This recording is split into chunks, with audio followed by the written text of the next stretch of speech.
first one. Narratives are not stories. What does that mean? So just context. Somebody hearing that, they're not going to understand, what do you mean narratives are not stories? How does this have any impact on whether I'm going to lose my job? Well, most people, again, view narratives and stories to be the same thing. They're synonymous. You can use either word.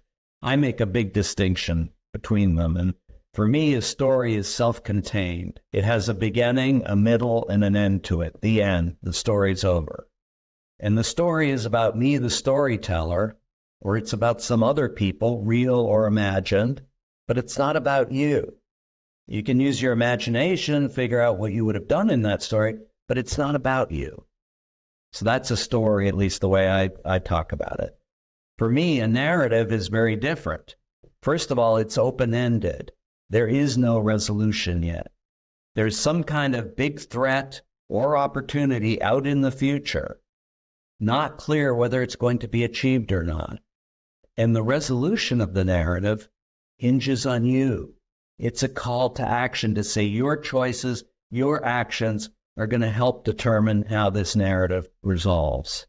So it's that call to action. And I think tying it back to fear, and I talk about narratives at many levels. So I think there's personal narratives.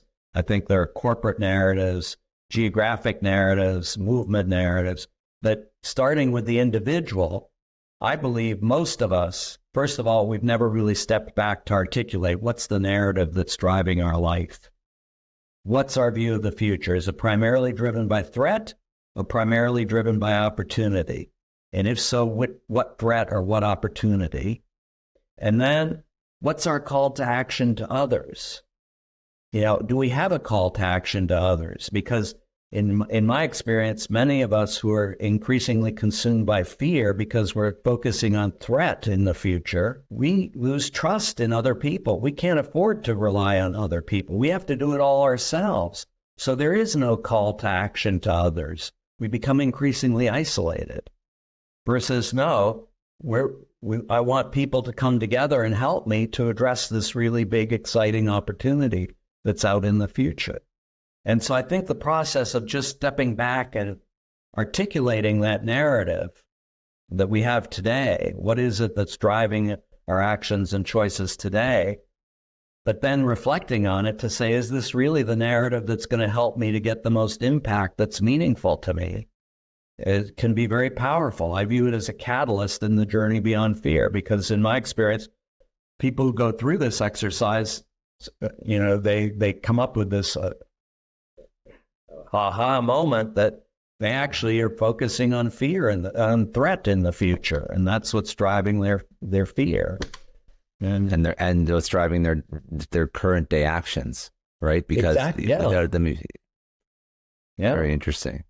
So this is almost taking it's always best practice to even have a personal 1, 3, 5 year plan, but many people don't even have that. This is taking it to another degree.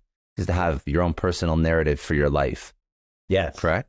What's the big long-term threat or opportunity? Not just next 6 months or even year or decades ahead. What's the big threat or opportunity that's motivating you today, that's motivating your actions today? And so that's, amazing. That's very powerful. It's a very, very good, incredible idea for people to take on. Okay, the second piece. Well, actually, can I just mention a corporate narrative? Because I think, again, I talked about personal narratives, but corporate narratives increasingly, I think, are important. And here, the challenge I find is when I talk to executives about corporate narratives, they say, we have a narrative. We began in a garage. We faced incredible obstacles. We overcame them and accomplished amazing things. That's our narrative. And my point is, no, that's about you. What's your call to action to your customers, to the prospects out there? What's the big, exciting opportunity for them?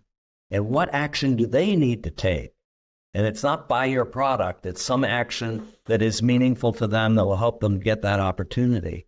And just a quick example on that, because I think there are very few corporate narratives, but hugely powerful in a world increasingly driven by fear, is what Apple Computer did back in the 90s. They had this narrative that was framed around a slogan of think different. But if you unpack the slogan, it was, for decades, we had digital technology. It took away our names, gave us numbers, put us in cubicles. Now, for the first time, there's a generation of technology where we can express our unique potential and individuality. But it's not going to happen automatically. You need to think different. Will you think different? And it's the reason why, for many people, I think Apple became the equivalent of a religion. They were talking about such a deep aspiration that customers had. And they weren't talking about Apple. They were talking about the customer and the opportunity for the customer and the actions they needed to take. So anyway, I'll just offer that as, I think, an additional opportunity here that is missed by most companies. What does passion mean in the context of fear and overcoming fear? Yeah. So first of all, again, I get everybody in my experience has a different definition of passion. Based on my research, I've ended up focusing on a very specific form of passion. I call it the passion of the explorer. And it has three components to it. One is people who have this passion have a long-term commitment to having an increasing impact in a domain that excites them. So they're there for the future and having more and more impact there.